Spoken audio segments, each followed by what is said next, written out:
உன்னதமான தேவனுடைய நாமம் மகிமைப்படுவதாக. இந்த காலை வேளையில் அருளுருத்தின் வாயிலாக உங்களை சந்திப்பதில் மிக்க மகிழ்ச்சியுடனாய் இருக்கிறேன். இந்த காலை வேளையில் முதல் நூற்றாண்டில் இருந்த திருச்சபை அது எவ்விதமாக செயல்பட்டு கொண்டிருந்தது என்பதை சுருக்கமாக நாம் சிந்திக்கலாம். என்னோடு கூட அப்போஸ்தலர் 5ஆம் அதிகாரம் அதில் 14வது வசனத்தை வாசித்து நாம் சிந்திக்கலாம். திரளான புருஷர்களும் ஸ்திரீகளும் விசுவாசமுள்ளவர்களாகி கர்த்தரிடமாக அதிகமாய் சேர்க்கப்பட்டார்கள். முதல் நூற்றாண்டில் இருந்த திருச்சபை எப்படியா இருந்தது என்று சொல்லி பார்க்கும் பொழுது, முதலாவது சுவிசேஷம் அறிவிக்கக்கூடிய திருச்சபையாக அது இருந்தது. அது நிமித்தமாக கர்த்தரிடம் அதிகமாய் சேர்க்கப்பட்டார்கள் என்று சொல்லி பார்க்கிறோம். அநேகர் கர்த்தரிடமாய் சேர்க்கப்பட்டார்கள். தேவனோடு கூட அவர்கள் இணைந்தார்கள் என்று சொல்லி நாம் பார்க்கிறோம். மூன்றாவது, அது எண்ணிக்கையிலும் வளர்ந்து கொண்டே இருந்தது என்று சொல்லி பார்க்கிறோம். நான்காவதாக பார்க்கும்போது விசுவாசத்திலே அவர்கள் வளர்ந்து கொண்டே இருந்தார்கள். அருமையான வளர்ச்சியை இதில் பார்க்கிறோம். மீண்டுமாய் வாசிக்கிறேன். திரளான புருஷர்களும் ஸ்திரீகளும் விசுவாசம் உள்ளவர்களாகி கர்த்தரிடமாய் அதிகமாய் சேர்க்கப்பட்டார்கள். அருமையான வளர்ச்சியை நாம் பார்க்கிறோம். சுவிசேஷ வளர்ச்சி, கர்த்தரிடமாய் நெருங்கி ஆவிக்குரிய வளர்ச்சி, எண்ணிக்கையிலும் வளர்ந்த வளர்ச்சி, விசுவாசத்திலும் வளர்ந்த வளர்ச்சி என்று சொல்லி வளர்ச்சி மிகுந்த சபையாக இருந்ததை நாம் பார்க்கிறோம். என்ன காரணம்? இதே அப்போஸ்தலர் 5ஆம் அதிகாரம் 12ஆம் வசனத்தின் கடைசி பகுதியிலே பாருங்கள். எல்லாரும் ஒருமனப்பட்டு சாலமோனுடைய மண்டபத்தில் இருந்தார்கள் என்று சொல்லி பார்க்கிறோம். என்ன காரணம்? அவர்களிடத்தில் ஒரு மனம் இருந்தது. திரளான ஜனங்கள் மத்தியிலே இந்த கர்த்தருடைய பிள்ளைகளுடைய இருதயத்திலே ஒரு மனம் இருந்தது என்று சொல்லி பார்க்கிறோம்.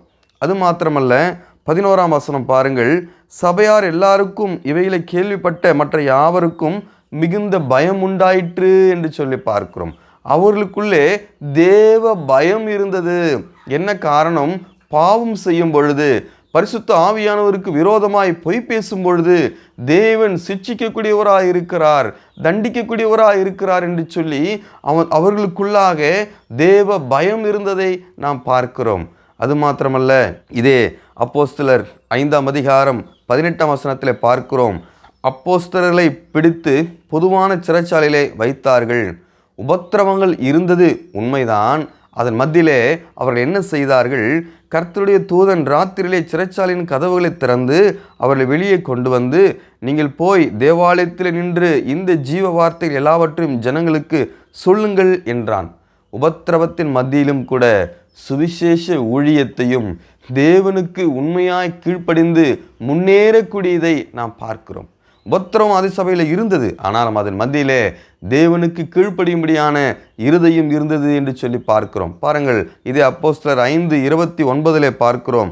அதற்கு பேதுருவும் மற்ற அப்போஸ்தலரும் மனுஷருக்கு கீழ்ப்படுகிறதை பார்க்கிலும் தேவனுக்கு கீழ்ப்படுகிறதே அவசியமாக இருக்கிறது என்றார்கள். பாருங்கள், எவ்வளோ அருமையான திருச்சபைகள், தேவனுக்கு கீழ்ப்படியக்கூடிய திருச்சபை. பிரியமானவர்களே, இந்த காலை வேளையில் நாம் சிந்திக்கக்கூடிய காரியம், நம்முடைய குடும்பம், நம்முடைய திருச்சபை இப்படிப்பட்ட ஆவிக்குரிய பண்புகள் நிறைந்து இருக்கிறதா?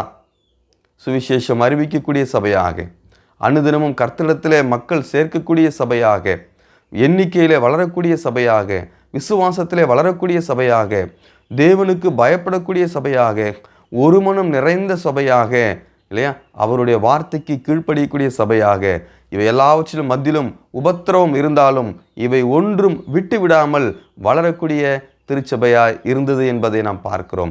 இந்த உன்னதமான ஆவிக்குரிய சந்தோஷம் நிறைந்த சபையோடு கூட நாமும் கூட இவ்விதமாய் இருக்க ஒரு மனதையும் தேவ பயத்தையும் அவருக்கு கீழ்ப்படிதலையும் இந்த உலகத்தில் நாம் காண்பித்து, நாம் உபத்திரவம் இருந்தாலும் சுவிசேஷங்கள் அறிவித்து தேவனுக்கு பிரியமாக இருக்க நம்மை நாமே ஒப்பு கொடுத்து இப்படிப்பட்ட ஆவிக்குரிய நிலைமையில முன்னேறுவோம். பரலோகம் சந்தோஷப்படும், கர்த்தருடைய நாமம் மகிமைப்படும், அவருடைய நாமம் உங்கள் நிமித்தம் மகிமைப்படுவதாக.